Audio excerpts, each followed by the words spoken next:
Welcome to From Chains to Godliness, where truth is spoken, lives are changed, and voices from the inside are heard.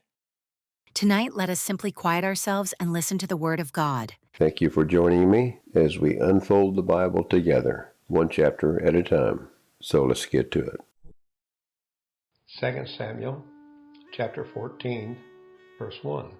So Joab the son of Zeruiah perceived that the king's heart was concerned about Absalom. Verse 2. And Joab sent to Tekoa and brought from there a wise woman and said to her, Please pretend to be a mourner and put on mourning apparel. Do not anoint yourself with oil, but act like a woman who had been mourning a long time for the dead.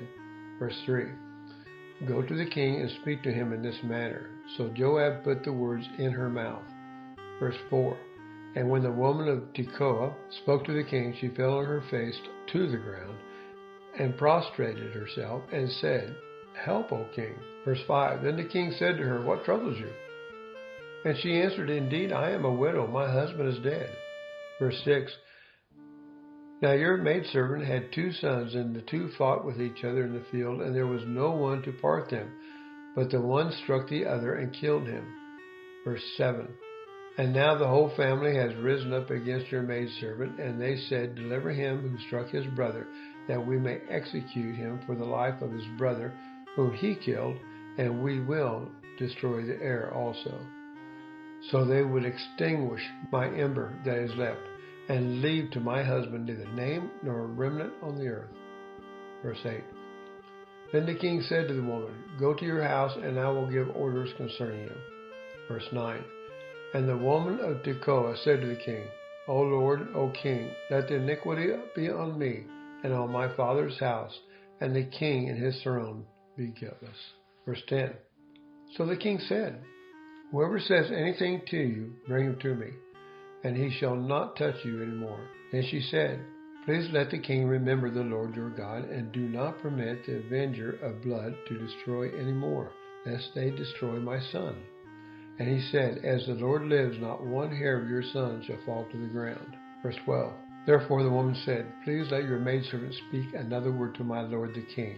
And he said, Say on. Verse 13. So the woman said, Why then have you schemed such a thing against the people of God?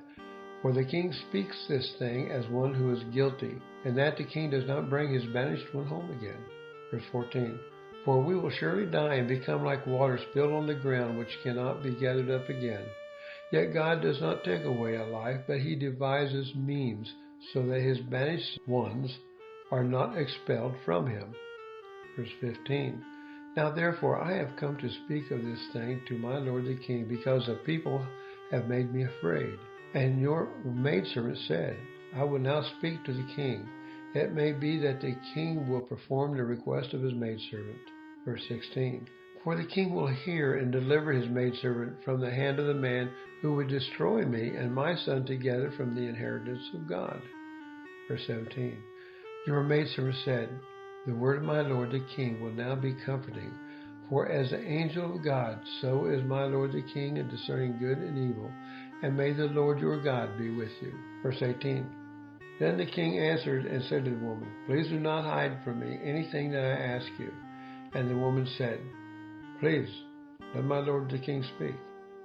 Verse 19. So the king said, Is the hand of Joab with you in all this? And the woman answered and said, As you live, my lord the king, no one can turn to the right hand or to the left from anything that my lord the king has spoken.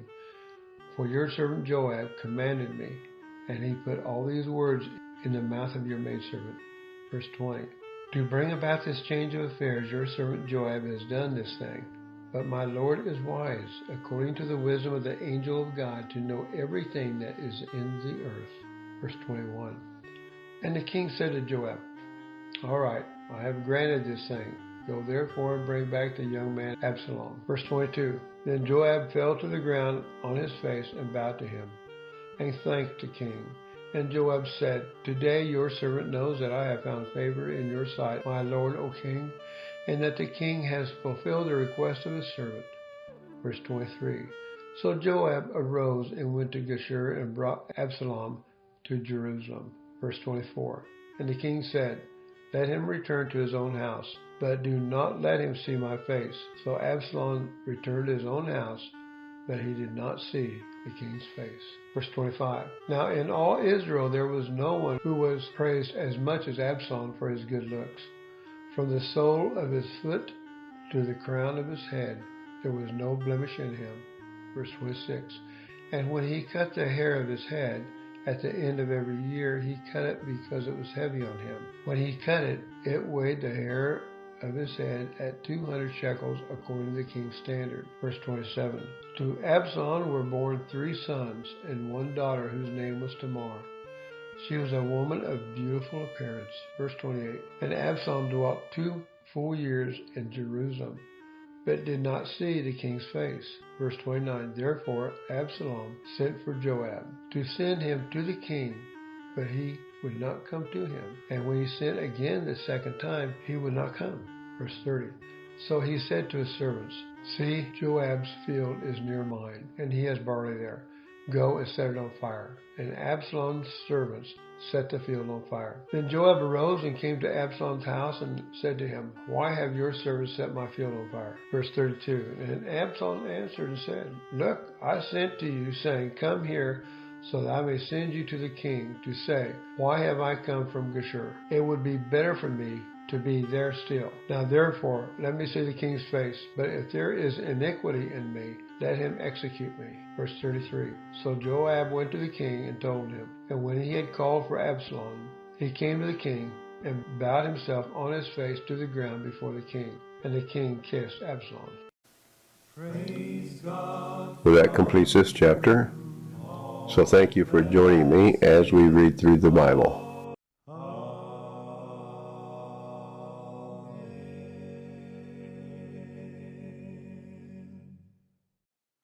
Thank you so much for listening. For full lessons and deeper study, visit the blog at theparkprisonministry.org.